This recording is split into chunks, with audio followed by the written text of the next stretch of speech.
George with Melnick's Automotive. I am working in a 2019, it's a Hyundai Veloster or Veloster. We will be replacing a combination switch, like a headlights, wiper blades, turn signal type of thing. In order to do that, we got to remove the airbag and remove the steering wheel. So I'm going to go ahead and show you how to take it out. This is a little different design. There's no more holes on the side. So what you need to do, and I'm going to try to use my mirror, you got to turn the steering wheel like this. And I'm going to illustrate right in the back. There's a hole. And I'm going to put my mirror. I'm going to try to show you this through my mirror. Can you see that? Little shiny silver wire right there. You need to press that and it will pop the one side of the airbag, and then you got to turn the steering wheel another 90 degrees and do the other side. So here's what happens. I pulled it out because it's very difficult to videotape myself. When you go through that hole, what you're actually doing, you're pressing on this metal little clip like this. So what you're doing, you're going in, you're pushing on this.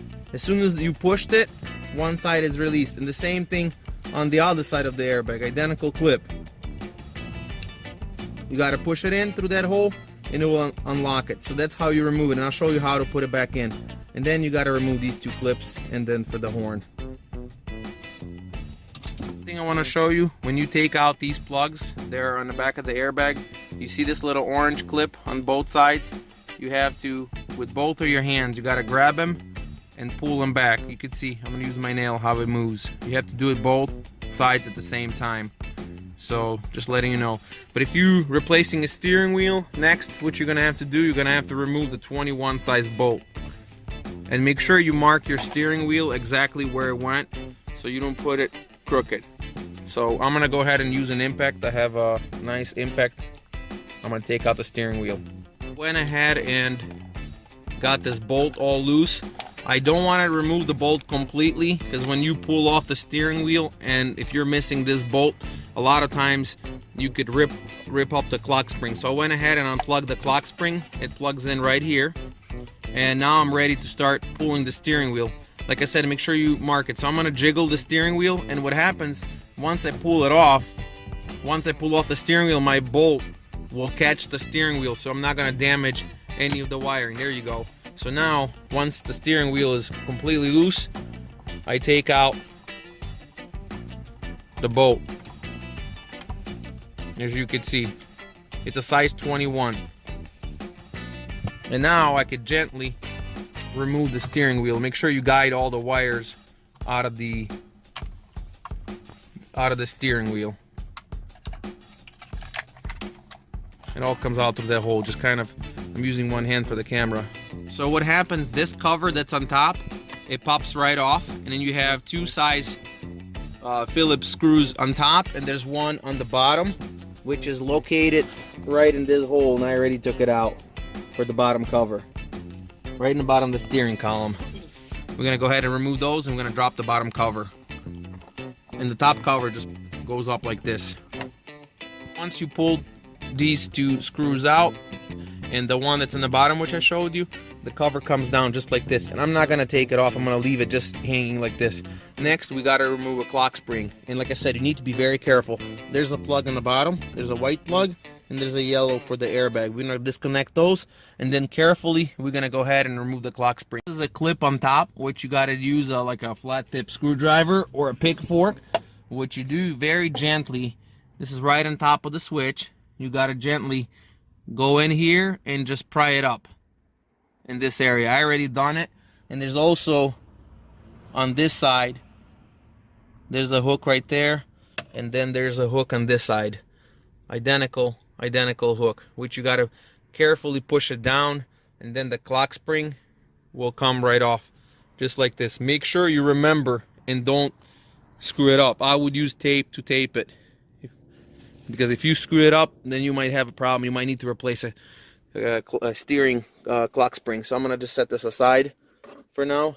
And now, as you can see, this is where my switch is, and my switch is also, it's mounted with one screw here, it's a Phillips, one on top, and there's also a plug on the side right here. It's a black plug that we're gonna unplug it. I'm gonna press this clip here, and I'm gonna unplug it, and then my switch will come out. I went ahead, I removed the little screw, Phillips size screw from here, and I removed the screw from here, and now what you have to do, just kind of gently just jiggle it out like this,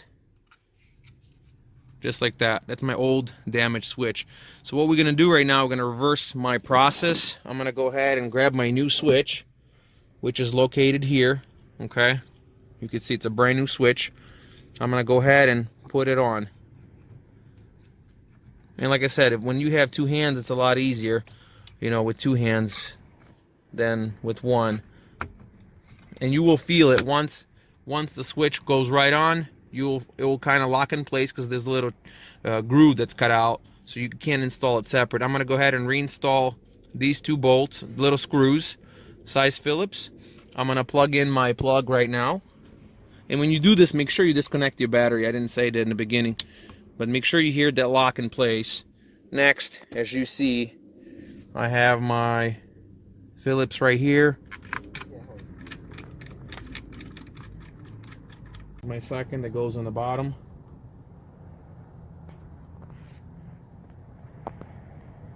Make sure they're nice and tight.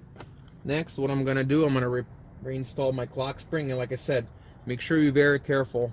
Okay, don't turn this, because if you do, you're gonna screw it up. There is a way, I'll do a video eventually how to, if you screw one of these up, how to adjust it. It's very easy to do, but I'll do a separate video for that. So these are the locks. This is the bottom tube, and this is the top clip. So make sure you just put it on, and you make sure, and it's got the guiding pins. There's on the switch, there's a guiding pin here, and on the other side. So when you put it in, it will only go in one way.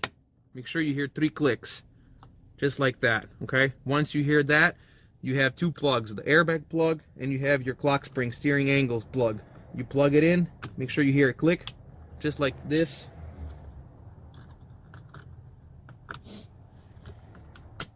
So that's in place. Next, what I'm going to do, I'm going to go ahead and reinstall my covers. This is my bottom cover.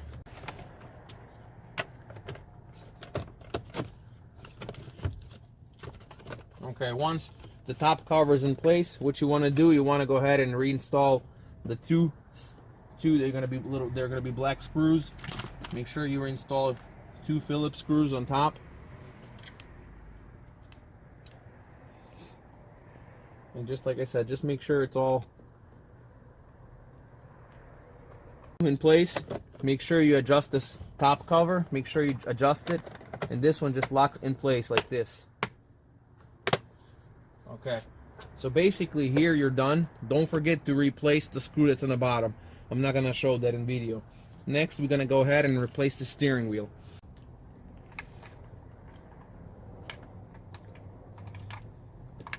And as well, there's 2 gray guiding pins, so you cannot install it otherwise. You could have it upside down, but I'm going to fix it up. Just like that, as you can see. I have my steering wheel centered. Now I'm going to go ahead and plug in all my steering control buttons. All I have, my horn and my airbag plug. Now you want to make sure it's nice and tight. I have my impact. So this is how you put the airbag back in. There's a wide guide here for wires that would hold all my wires so they don't get in place. So what I'm going to do right now, I'm going to connect purple to purple, pink to pink. And that is very easy. As you could see, you just put it in, and when you push it, make sure you hear it click. Just like that. And when you take it off, all you have to do, you got to grab this orange clip and this orange clip, and you just pull it back. You got to grab them both at the same time. So if there's not enough room, you could use a flat tip screwdriver on both sides. Use 2 screwdrivers to pop it off. But that's how it's done. And I'm going to put the pink one back in. And then the horn. Make sure you put the horn through as well. Because if you forget, you're not going to have any horn. And that fits right in here, like this. And then make sure you guide them all through this channel here, and then you lock this white clip. So that's it. Once you have all the wiring connected, There's 2 clips. Remember I showed you one on one side, one on the other side. All you have to do, just kind of align it and push it in place till you hear it click. Just like that. That's done. So my airbag is done. I'll have horn, no problem. And now what I'm going to do, I'm going to reinstall my last screw that's on the bottom, and we're done.